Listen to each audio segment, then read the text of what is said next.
राधे राधे दोस्तों। आज हम आपको सुनाएंगे एक बेटी की कहानी जिसे अपनी माँ की प्यार की जगह नफरत मिली। अगर आप हमारे चैनल पर नए हैं तो प्लीज़ हमारे चैनल को लाइक करें, सब्सक्राइब करें और शेयर करें। वह अपने माता पिता की दूसरी औलाद थी। माता पिता ने उसे बड़े प्यार से पाला और उसका नाम राज रानी रखा था। राज रानी जैसा रंग रूप था वैसी अपने नाम के अनुसार सुंदर थी। लोग उसकी सुंदरता की चर्चा किया करते थे। उसे जो देखता उसे खिलाने के लिए अपनी गोद में ले लेता था। राज रानी अभी 4 महीने की बच्ची थी। जब राज रानी 4 महीने की हुई थी तो उसका बड़ा भाई राजू बीमार पड़ गया था। काफी इलाज के बाद भी उसे बचाया नहीं जा सका था। राज रानी तो एक 4 महीने की मासूम सी बच्ची थी। उसे तो पूरे मोहल्ले का प्यार मिलता था। राजू के नहीं रहने से राज रानी की माँ बहुत दुखी थी। वह राज रानी से नफरत करने लगी, जबकि वो बेचारी तो ना समझती अबोध सी बच्ची थी।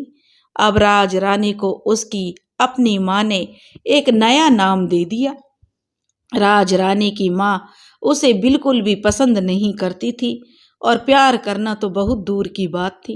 राज रानी के पिता ने अपनी पत्नी को बहुत समझाने की कोशिश की, लेकिन वह कुछ भी सुनने को तैयार नहीं थी। हमेशा राज रानी से कहती, करमजली ने पैदा होते ही अपने भाई को निगल लिया। राज रानी को अपनी माँ का प्यार नहीं मिल पा रहा था, क्योंकि उसकी माँ यही सोचती थी, अगर यह पैदा नहीं होती तो मेरा राजू मृत्यु को प्राप्त नहीं होता। साथ ही पिता का प्यार भी बेचारी को उतना नहीं मिल रहा था।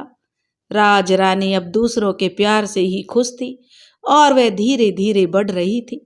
नफरत और पड़ोसियों के प्यार के बीच रहने पर भी उसे राज रानी से करमजली बना दिया गया था। करमजली अब कुछ कुछ समझने लगी थी। उसकी समझ में यह बात आ गई थी कि उसे करमजली क्यों कहा जाता है। समय भी अपना जो बिना किसी रुकावट के चलता जा रहा था। करमजली की माँ को करमजली के बाद कोई संतान नहीं हुई।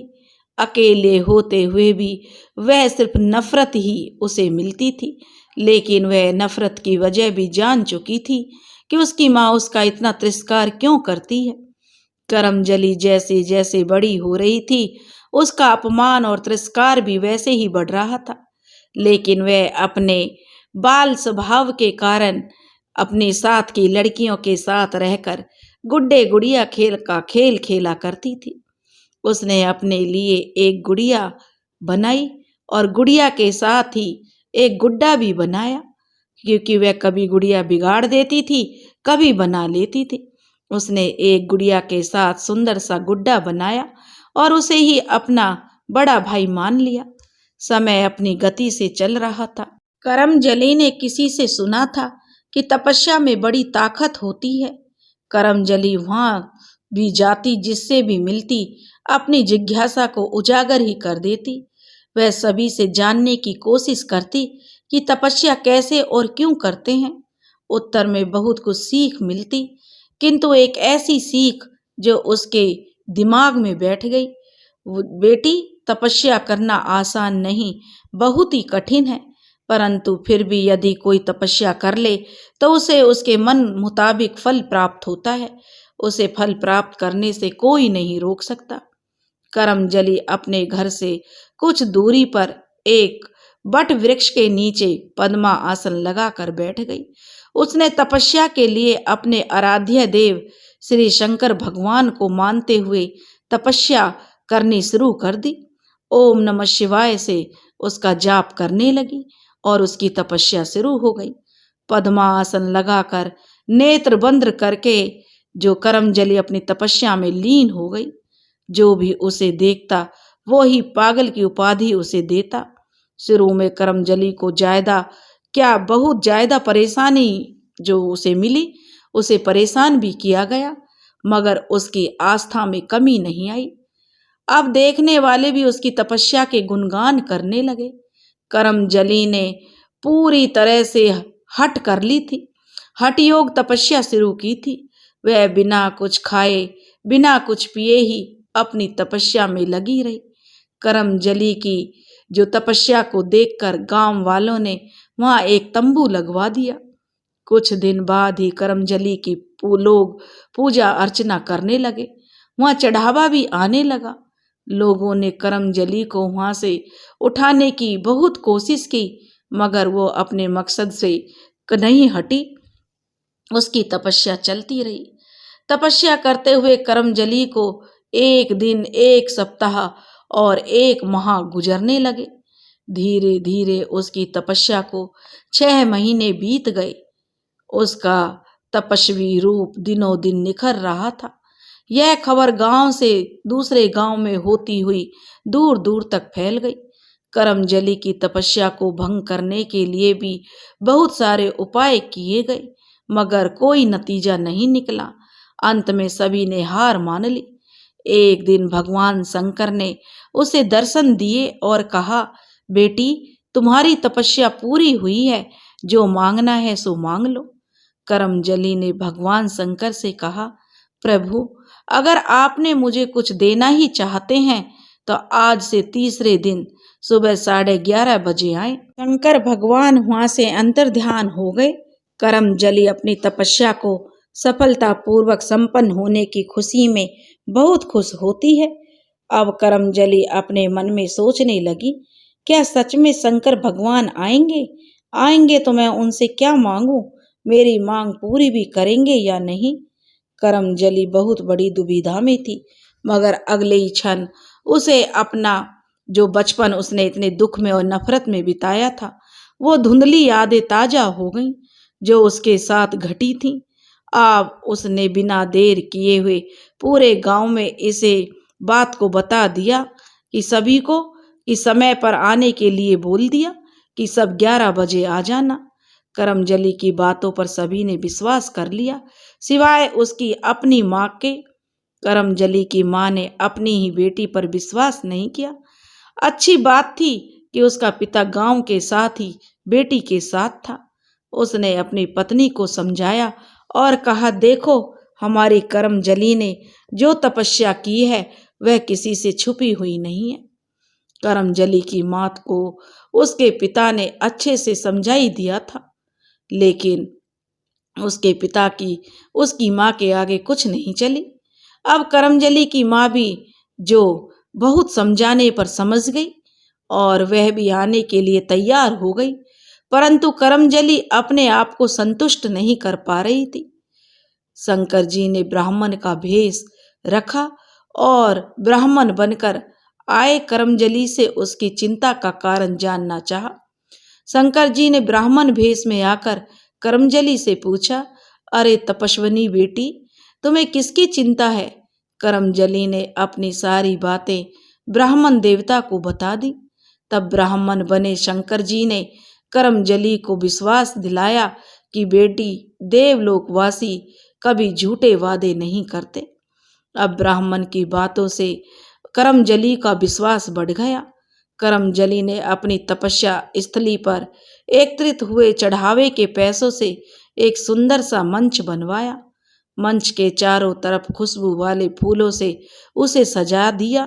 सजावट ऐसी की कि शंकर जी स्वयं चकमा खा जाएं। आज करमजली बहुत खुश लग रही थी। अब तक की जिंदगी में वो इतनी प्रसन्न कभी नहीं हुई थी। आज उसने एक बहुत सुंदर ड्रेस पहनी हुई थी। इस ड्रेस में वो किसी अप्सरा से कम नहीं लग रही थी। नियत समय पर सभी लोग आ गए। सभी ने अपनी अपनी जगह जो सुनिश्चित कर ली और बैठकर आगे की कार्यवाही की प्रतीक्षा करने लगे। ठीक 11:30 बजे आकाशवाणी हुई कि बेटी, मैं आ गया हूँ। शंकर जी द्वारा कराई गई आकाशवाणी तो सबने सुनी, मगर शंकर जी दिख रहे थे केवल करमजली को ही। तभी भीड़ में से एक बुजुर्ग व्यक्ति करमजली के पास आए और बोले, बेटी, जब से तुमने यह बताया था कि 3 दिन बाद 11:30 बजे शंकर जी आएंगे, मैं तो तभी से इस इच्छा में था कि चलो हमें भी भगवान शंकर के दर्शन हो जाएंगे। यह सुनकर करमजली ने शंकर जी की तरफ आशा भरी नजर मिलाई। भोलेनाथ तो ठहरे सर्वज्ञाता, वे जान गए, नजरों से ही आश्वस्त कर दिया। करमजली ने आश्वस्त होकर बाबा से कहा कि बाबा आप बैठिए, भोलेनाथ सभी को दर्शन देंगे। अभी वो मेरी बात सुनेंगे, उसके बाद सबके सामने इस मंच पर आएंगे, वो भी अपनी इच्छा अनुसार, समय अनुसार। सभी इतना सुनकर शांति से बैठ गए। शंकर जी ने करमजली से कहा, बेटी अब तुम बताओ तुम्हें क्या परेशानी है। करमजली ने कहा, आपको मैं करमजली लगती हूँ क्या भगवान? शंकर जी ने कहा, बिल्कुल भी नहीं बेटी। तो करमजली कहने लगी, तो सब मुझे करमजली क्यों कहते हैं? क्या ऐसा नाम भी होता है? शंकर जी ने कहा, बेटी यह मृत्यु लोक है, यहाँ कोई भी नाम चल जाता है। यहाँ तो कालू, भूलू, मोटू, पतलू सब तरह के नाम होते हैं। तू नाम की छोड़ और काम की बात कर। करमजली अपना गुड्डा भी साथ लाई थी। उसने गुड्डे को अपने पास ही रखा हुआ था। उसने शंकर जी से कहा, मैंने तो जब से याद संभाली है अपना नाम करमजली ही सुना है। मेरा नाम करमजली क्यों रखा गया यह तो मेरे बापू ही आपको बता पाएंगे, पर उसके लिए आपको मंच पर विराजमान होना पड़ेगा। शंकर जी ने कहा, ठीक है बेटी, अपने बापू को बुलाओ, मैं मंच पर आ जाता हूँ।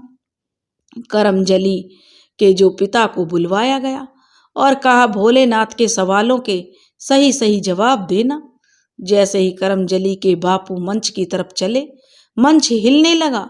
देखते ही देखते मंच पर भोलेनाथ आरूढ़ हो गए थे। पूरी भीड़ में जो कोताहुल मच गया।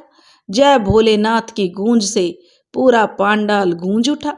तब करमजली ने कहा, सुनो, शांत हो जाओ, भोलेनाथ को सुनो। भोलेनाथ ने कहा, तुम ही बताओ बेटी का नाम तुमने करमजली क्यों रखा है? उसके पिता से पूछा। तो करमजली के पिता ने कहा, भोलेनाथ, हे भगवान, मेरी बेटी का असली नाम राजरानी था। राजरानी का एक बड़ा भाई था, जो राजरानी के 4 माह के होते ही उसके भाई की मृत्यु हो गई थी। शंकर जी ने कहा कि यह तो मृत्यु लोक है, इसमें एक दिन सभी ने जाना है, किसी ने आगे तो किसी ने पीछे जाना है, रहना कोई नहीं है।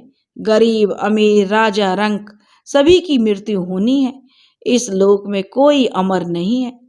पर अब तुम यह बताओ, इस बेटी का भाई मर गया, लेकिन आपने तो इसे जीते जी मार दिया, इसे करमजली क्यों कहा गया? उसके पिता ने एक एक करके सारी बात भोलेनाथ को बता दी।